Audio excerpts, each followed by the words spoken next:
Hey guys, today I'll show you how you can enable Shift Lock in Roblox on PC. So let's get started. If you want better camera control while playing Roblox on your computer, you can use the Shift Lock feature. To enable it, start by opening any Roblox game.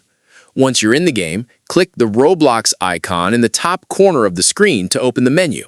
You can also press the Escape key on your keyboard to bring up the same menu. Next, go to Settings and look for the Shift Lock Switch option. Change this setting to On. After enabling it, scroll down if needed and close the Settings menu to return to the game.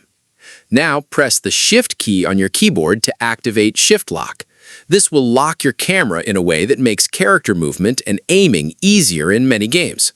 To disable it, simply press the Shift key again. Keep in mind that some Roblox games use different controls. In certain games, you may need to press the Control key instead of Shift to toggle the feature on and off. Also, note that some game developers disable Shift Lock completely, so the option may not work in every Roblox experience. That's it. I'll be back with more in the next video.